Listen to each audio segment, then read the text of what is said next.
Lorsque le cadenas rouillé a finalement cédé sur un congélateur oublié depuis longtemps, caché dans le coin le plus reculé de la propriété Kilcher, personne n'aurait pu imaginer ce qui attendait à l'intérieur.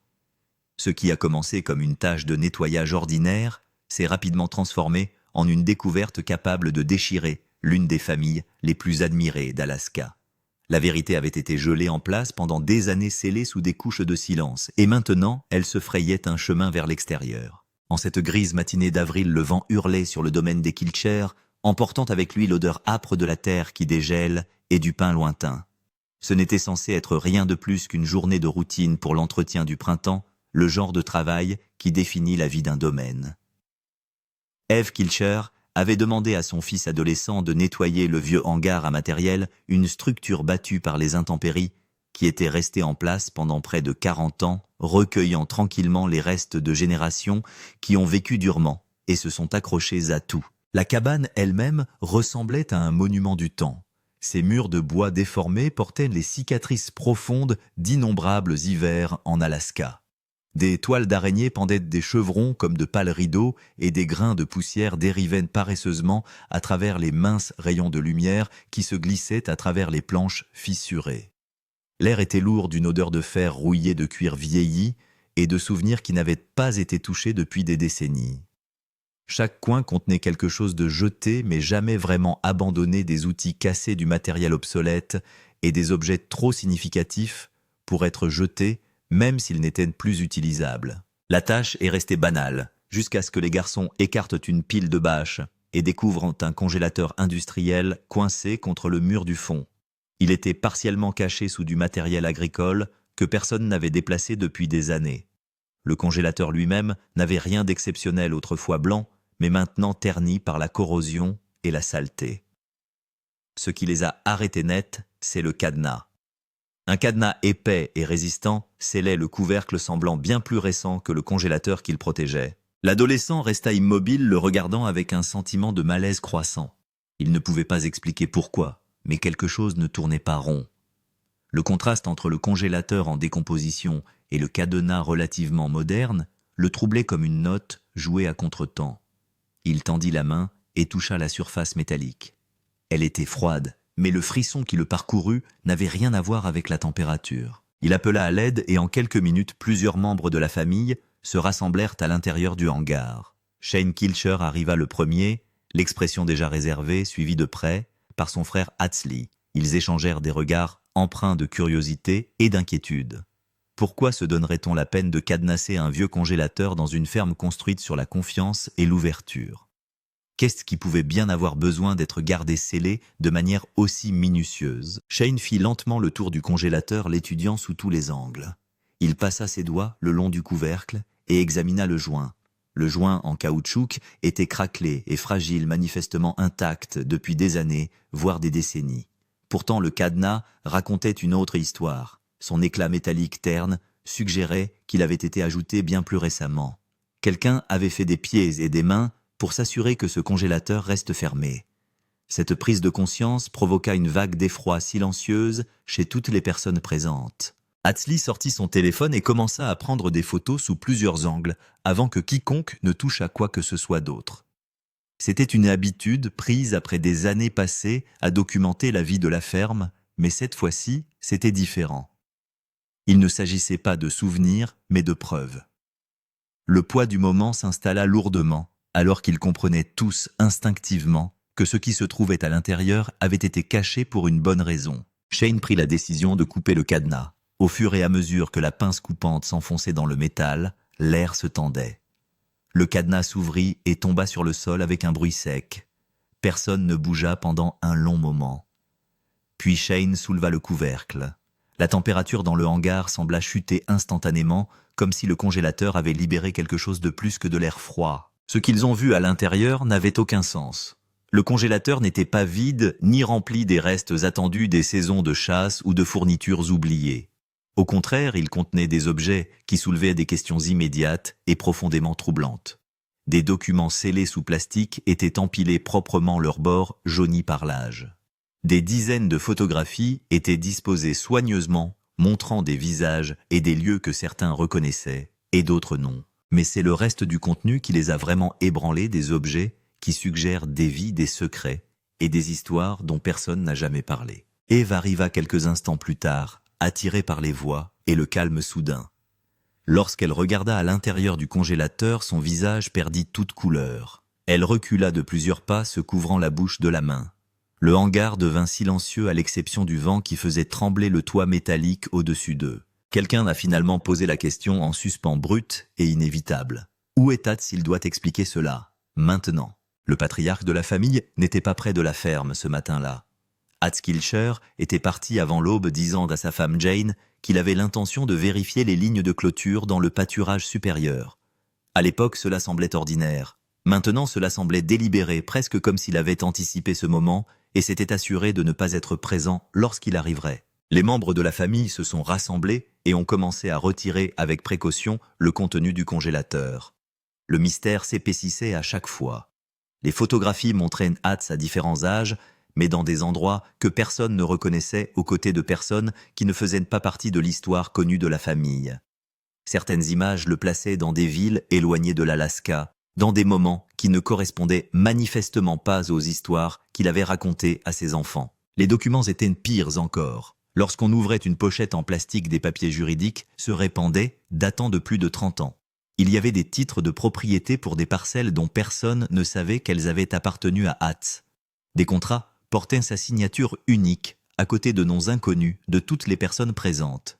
Il y avait des lettres manuscrites soigneusement pliées, discutant d'arrangements et d'accords qui avaient été cachés pendant des dizaines d'années. Les objets les plus troublants étaient des effets personnels qui ne lui appartenaient manifestement pas. Les bijoux d'une femme étaient enveloppés dans un tissu, y compris une alliance qui n'était pas celle de Jane. L'animal en peluche d'un enfant usé par des années d'affection reposait à côté de documents d'identité appartenant à des personnes dont les noms ne signifiaient rien pour les Kilcher. Shane continuait à tout photographier, la mâchoire serrée. Ceux qui le connaissaient ont immédiatement reconnu son regard. C'était l'expression qu'il arborait lorsque la confiance avait été brisée de manière irrémédiable. Hatz Lee restait silencieux, ses pensées s'emballant visiblement, tandis qu'il essayait de reconstituer les implications auxquelles personne ne voulait faire face. Il prit une photo et la fixa. Sur l'image, son père se tenait à côté d'une modeste maison de banlieue, son bras entourant une femme qu'aucun d'eux ne reconnaissait. Elle souriait tout comme Hatz. La proximité entre eux en disait long. Il ne s'agissait pas d'une simple connaissance. Eve sortit de la remise et passa un coup de fil, la voix maîtrisée mais serrée par l'émotion. Elle appela Hatz et exigea qu'il revienne immédiatement à la ferme. Comme il ne répondait pas, elle laissa un message qui n'avait pas besoin d'une voix forte pour porter son poids. Chaque mot était lourd d'accusations, de déchirement et de la certitude que ce qui avait été congelé dans ce congélateur était sur le point de changer leur famille pour toujours. « Nous avons trouvé le congélateur, dit-elle simplement.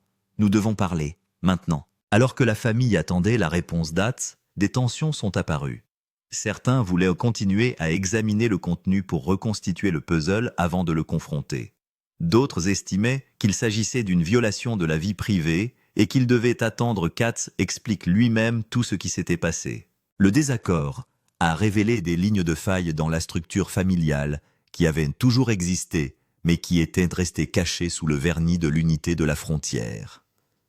Jane est arrivée à la remise 40 minutes après l'appel d'Eve. Son visage était un masque de confusion et d'effroi.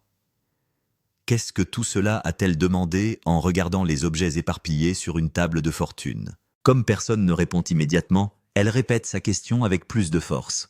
Qu'est-ce que tout cela? Qu'est-ce qu'il nous a caché? Patriarche sous pression. Hatz Kilcher est revenu à la ferme juste avant midi, et dès que son camion s'est garé dans l'allée, il était clair qu'il savait pourquoi il avait été convoqué. Ses mouvements étaient lents, presque résignés, lorsqu'il est descendu du véhicule et s'est dirigé vers le hangar à matériel où sa famille l'attendait. Il avait 77 ans, un homme qui avait bâti sa vie sur des principes d'honnêteté et de travail acharné, et maintenant, il paraissait avoir toutes ces années. La confrontation commença dès qu'il franchit la porte du hangar. Eve ne lui laissa pas le temps de parler en premier. « Expliquez-vous » demanda-t-elle en faisant un geste vers le congélateur et son contenu maintenant exposé à la vue de tous. « Expliquez tout cela. Expliquez pourquoi vous avez caché ces choses. Explique-moi qui sont ces gens. » Hatz est resté dans l'embrasure de la porte, ses yeux parcourant lentement les objets, et pendant un long moment, il n'a rien dit.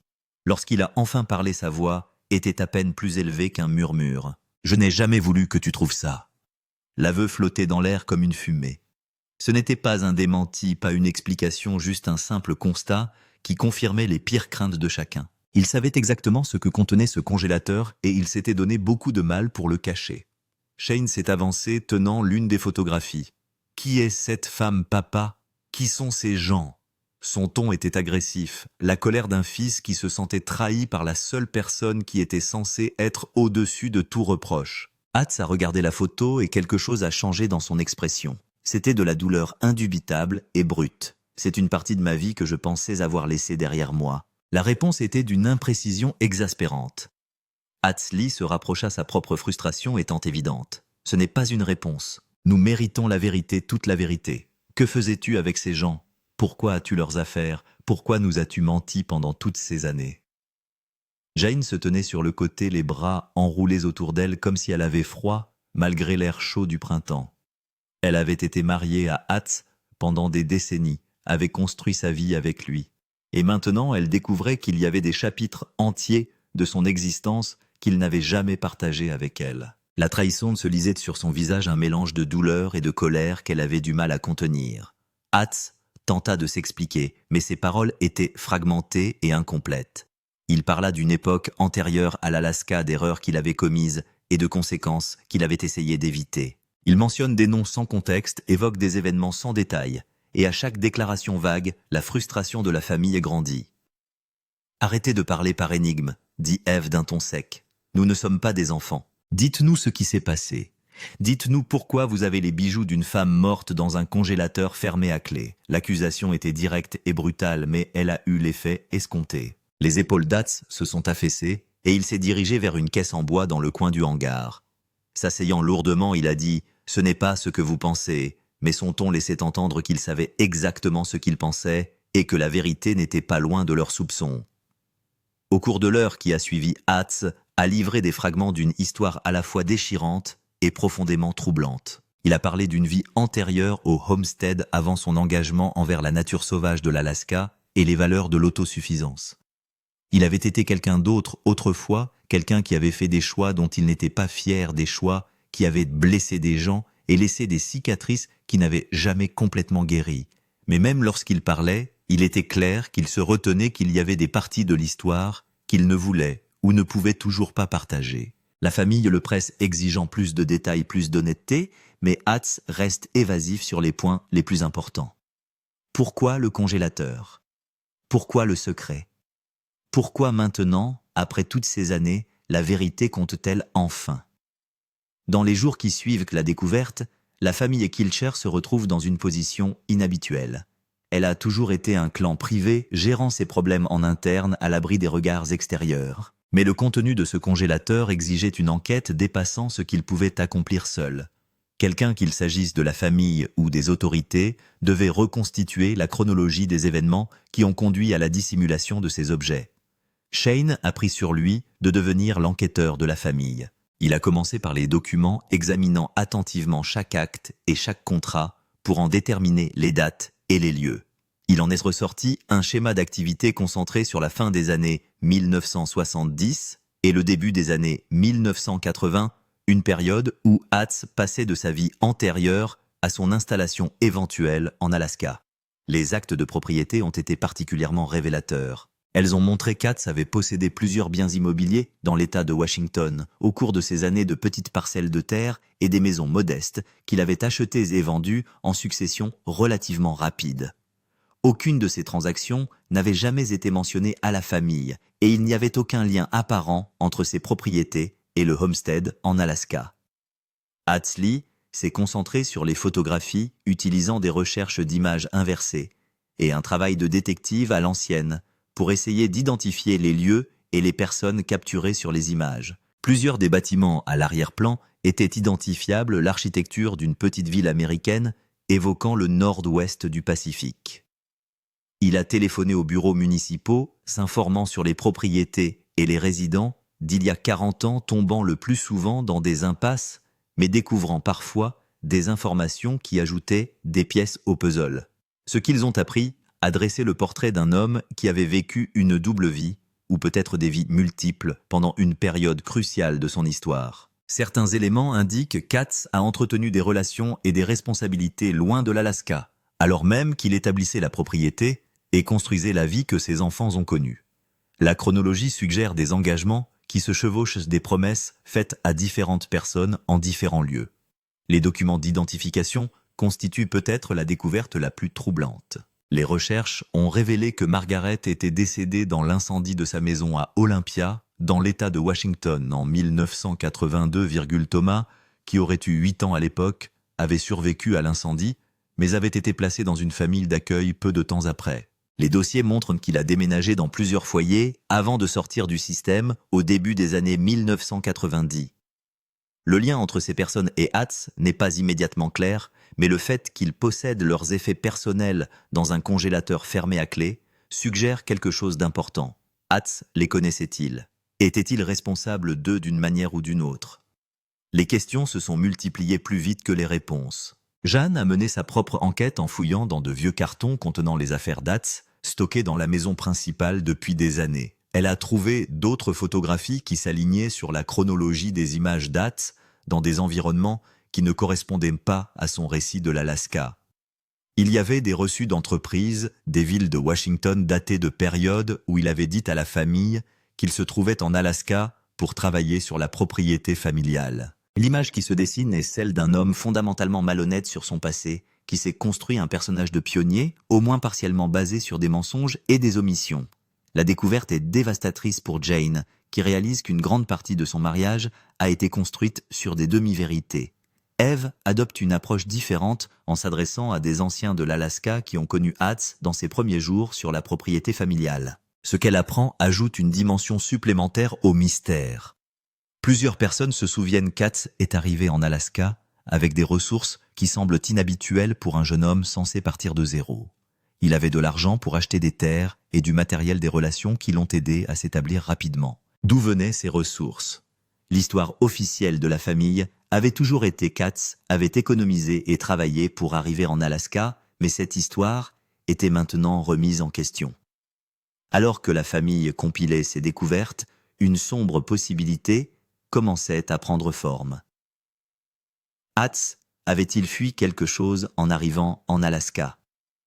La propriété familiale n'était-elle pas seulement un rêve d'autosuffisance, mais aussi une forme d'évasion? Et le plus troublant de tout, quelqu'un avait-il été blessé au cours du processus? La confession.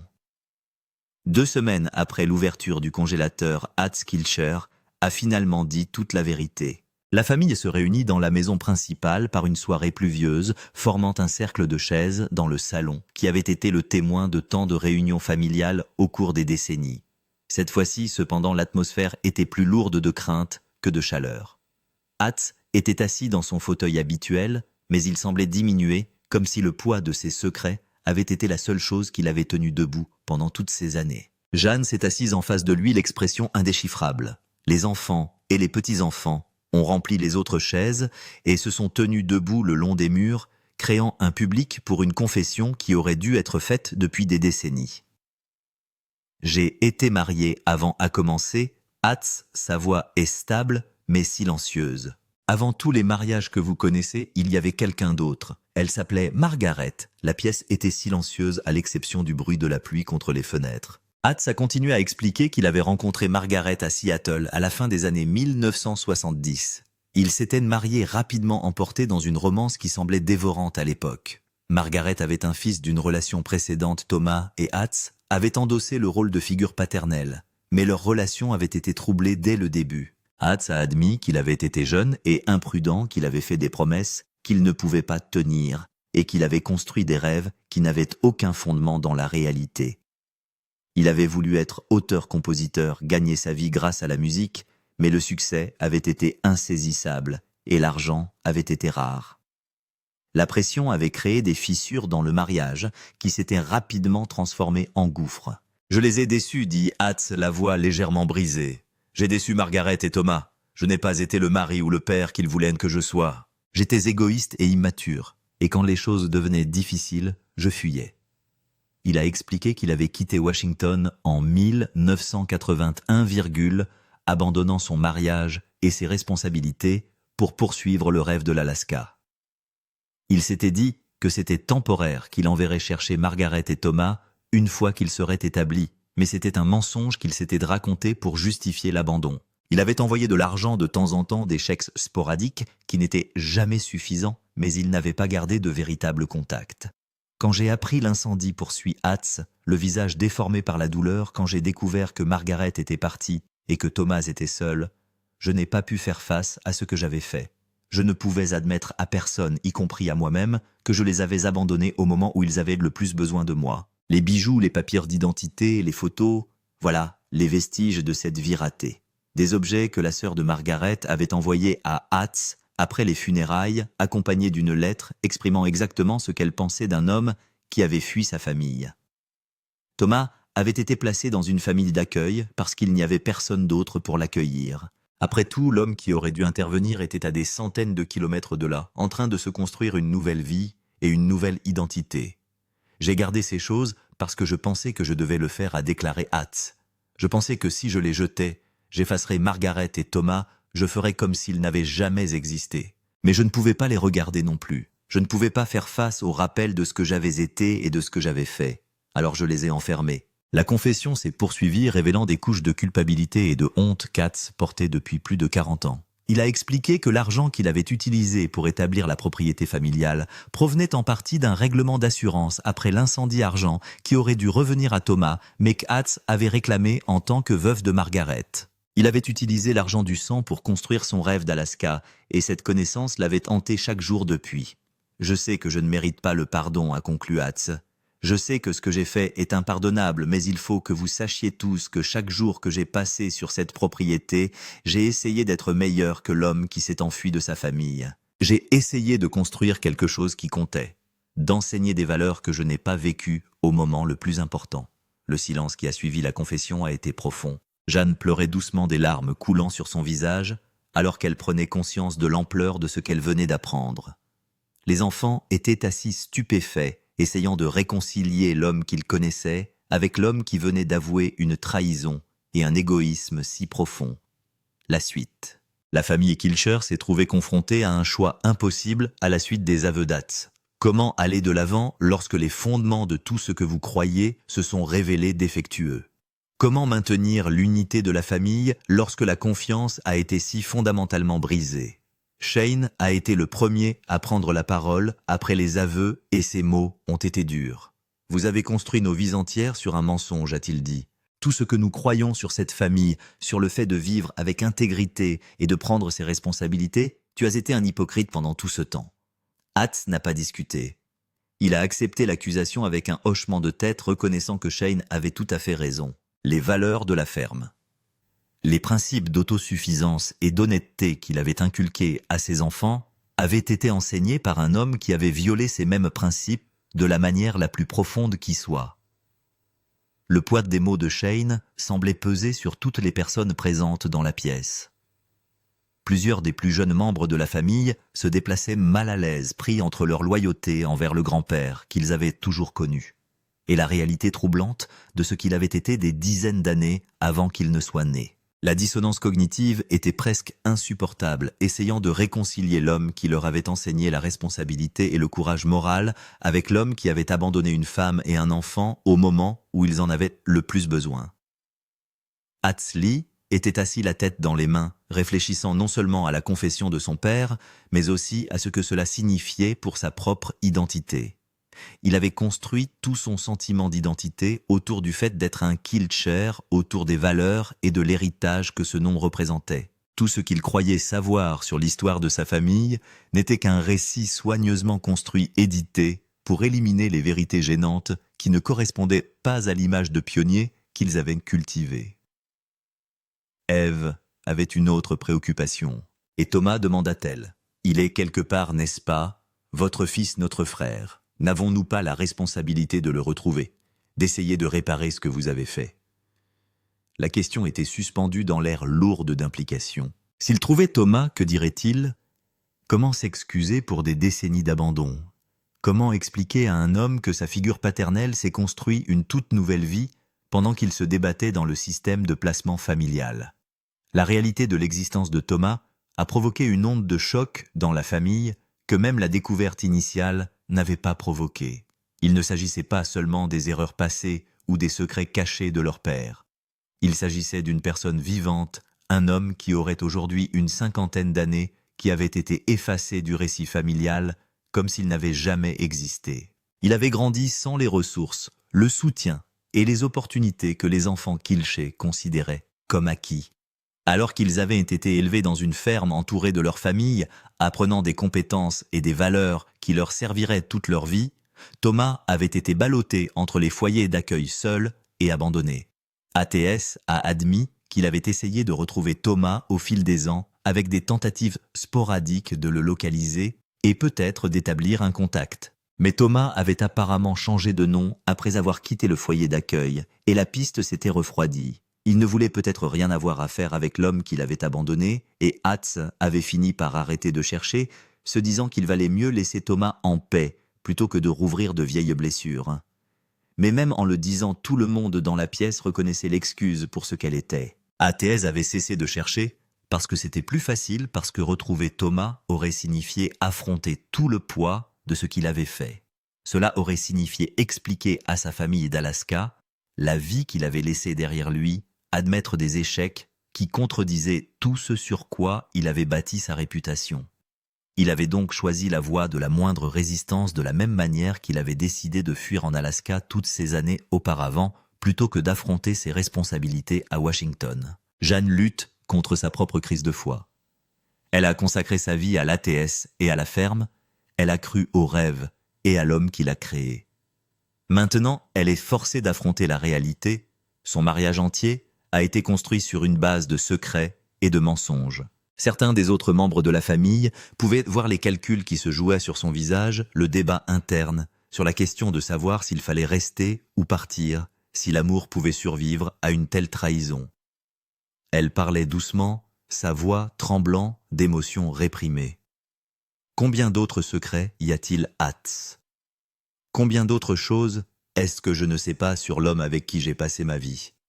Les questions étaient rhétoriques, mais elles exigeaient tout de même des réponses. Jeanne avait toujours cru que leur relation était fondée sur la transparence et le respect mutuel, mais elle se demandait maintenant si elle avait jamais vraiment connu son mari. Au cours des semaines suivantes, la famille a entamé un processus compliqué pour décider de la suite. Certains, comme Shane, ont préconisé de rendre l'histoire publique et de reconnaître les erreurs passées d'Hatz dans le cadre de leur engagement en faveur de l'honnêteté. D'autres soutenaient que la révélation de la vérité blesserait Thomas s'il était un jour retrouvé, qu'elle ne servirait à rien d'autre qu'à susciter le scandale et le jugement. Les débats étaient houleux et souvent douloureux. Les dîners de famille devenaient des moments de tension où les vieilles rancœurs refaisaient surface en même temps que de nouveaux ressentiments. Certains membres de la famille ont estimé que la confession publique était le seul moyen d'embrasser véritablement les valeurs qu'ils prétendaient représenter. D'autres y ont vu un intérêt personnel, un moyen de soulager leur propre culpabilité en donnant en spectacle les erreurs d'ATS, tout en risquant de causer davantage de tort aux victimes innocentes de ces erreurs. ATS a pris une décision par lui-même. Il a contacté un détective privé pour qu'il se mette sérieusement à la recherche de Thomas, afin d'essayer au moins de faire amende honorable avant qu'il ne soit trop tard. Il était un homme plus âgé maintenant, et le temps était compté. S'il y avait une chance de s'excuser, d'expliquer, d'offrir une forme de restitution, il devait la saisir. La découverte du congélateur a changé la famille Kilker pour toujours. Certaines relations se sont renforcées pendant la crise, les membres de la famille se rassemblant pour surmonter le choc et décider de la voie à suivre. D'autres relations se sont fracturées, certains membres ayant du mal à pardonner ce qu'Hatz avait fait, et d'autres étant incapables de le regarder à nouveau de la même manière. Il restait à savoir si la famille pourrait survivre intacte à cette révélation, ou si les secrets figés dans le temps depuis tant d'années s'avéreraient finalement trop lourds à porter. La ferme était toujours là, les valeurs étaient toujours enseignées, mais tout le monde savait que rien ne serait plus jamais comme avant. La vérité sur ce qui a été trouvé dans le congélateur abandonné d'Hatz-Kilcher a ébranlé les fondations de l'une des familles les plus emblématiques de l'Alaska. Alors qu'ils font face à cette révélation, La question reste de savoir si le pardon peut guérir des décennies de trahison. Que pensez-vous que la famille Kilcher devrait faire maintenant? Partagez vos pensées dans les commentaires ci-dessous et n'oubliez pas de vous abonner pour plus de mises à jour sur cette histoire en développement. Appuyez sur la cloche de notification pour ne jamais manquer les dernières révélations choquantes de votre famille d'exploitants agricoles préférés.